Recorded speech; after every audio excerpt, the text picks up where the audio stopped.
एक समय की बात है। एक छोटे से गांव में अंश नाम का एक लड़का रहता था। अंश बहुत ही जिज्ञासु और साहसी था। उसे नई नई जगहों की खोज करना और रहस्यों को सुलझाना बहुत पसंद था।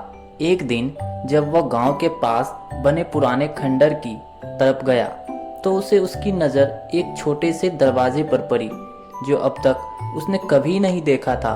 दरवाजे पर पुरानी लकड़ी की तस्वीर पर जादुई पुस्तकालय लिखा हुआ था। अंश की उत्सुकता बढ़ गई। उसने दरवाज़ा खोला और अंदर कदम रखा।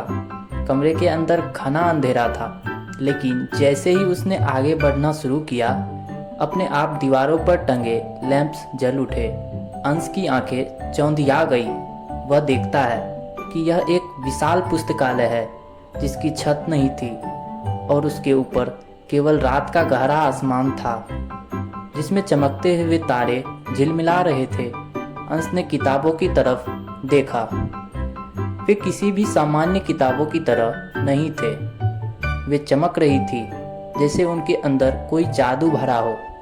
एक किताब ने अंश का ध्यान खींचा। वह एक बड़ी और मोटी किताब थी जिस पर लिखा था खोए हुए खजाने की कहानी।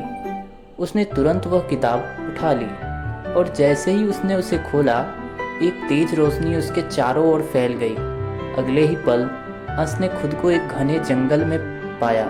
वह हैरान था, यह कैसे हो सकता है? उसने खुद से सवाल किया। अचानक उसे दूर से किसी के रोने की आवाज़ सुनाई दी। वह आवाज़ की दिशा में चल पड़ा और देखा एक छोटी लड़की एक पैर के पास बैठी रो रही थी। अंश उसके पास गया और बोला, तुम यहाँ क्यों रो रही हो? तो लड़की ने आंसू पोंछते हुए कहा, मैं अपने माता पिता के साथ यहाँ आई थी, लेकिन मैं उनसे बिछड़ गई हूँ। यह जंगल बहुत खतरनाक है।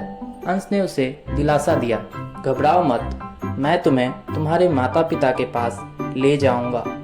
जैसे ही अंश ने लड़की का हाथ पकड़ा, एक तेज आवाज़ के साथ जंगल में एक बड़ा अजगर दिखाई दिया। उसकी आंखें लाल थीं और वह गुस्से में फुफकार रहा था। अंश जानता था कि उसे कुछ करना होगा। उसने जल्दी से अपनी जेब में हाथ डाला और एक पुरानी चमकती हुई चाबी निकाली जो उसने पुस्तकालय में पाई थी। उसे समझ में आ गया था कि यह चाबी किसी जादुई शक्ति की है। अंश ने चाबी के ऊपर उठाया और जोर से कहा, शक्ति जागृत हो।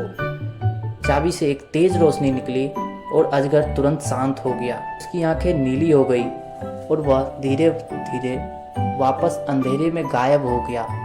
लड़की ने खुशी से कहा, तुमने मुझे बचा लिया। अब मुझे यकीन है कि तुम मेरे माता पिता को भी ढूंढ सकते हो। अंश और लड़की ने आगे का सफ़र शुरू किया। जंगल के गहरे हिस्से में पहुंचे जहां अचानक एक सुंदर महल दिखाई दिया। महल की दीवारें सोने की तरह चमक रही थी और उसके चारों ओर फूलों की एक अद्भुत बगिया थी। महल के दरवाजे पर एक दयालु राजा और रानी खड़े थे। जैसे ही उन्होंने लड़की को देखा, वे भागकर उसके पास आए और उसे गले लगा लिया। लड़की के चेहरे पर खुशी की लहर दौड़ गई। रानी ने अंश को धन्यवाद देते हुए कहा, तुमने हमारी बेटी को बचाया।